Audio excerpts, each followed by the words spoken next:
And so I guess as you've seen this increase in technology change, what are some of the most effective strategies that you've seen implemented to manage this blending or melding of the world outside the school gate and then on the school grounds?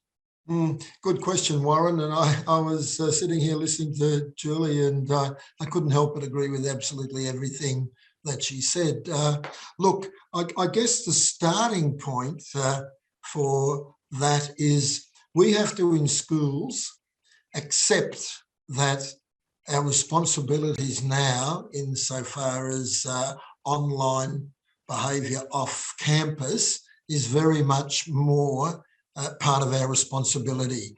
Our hackles go up a little bit, have historically, and I don't know how many times I and other principals and teachers have heard, Saturday night at 10 o'clock, my daughter got a nasty text from a boy, who's at your school, or was at your school, implication, what are you going to do about it?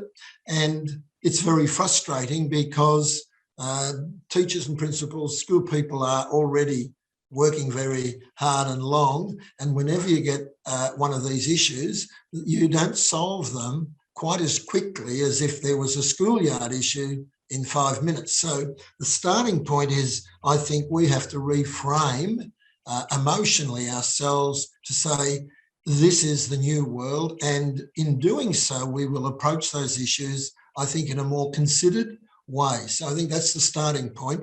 Look, the whole thing is multifaceted. There is no one thing that schools can do or one thing that schools should do.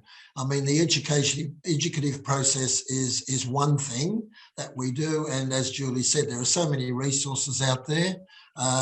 Getting people to find the time to access them all in schools and share them with parents is one thing. I mean, we're a pretty strict environment in the schools in terms of our policies, our accountabilities, our resources. They're all there for us. Time poor would be the big issue for a lot of teachers and principals. So in getting the message out there to parents who are time poor themselves, I mean, a lot of them go home, they're time poor, and their kids are more savvy with the technology. It's a cocktail for problems.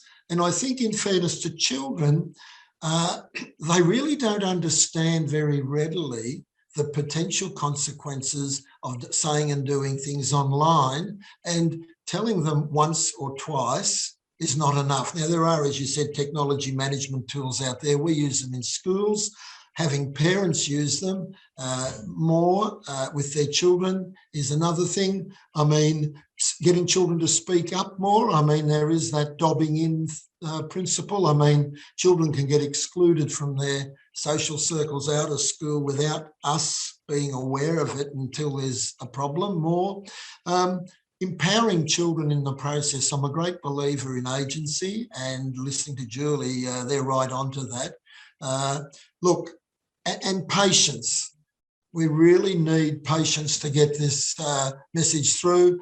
And if you're a teacher or a principal for any length of time, you know that you've got to do things over and over and over again and again and try new things.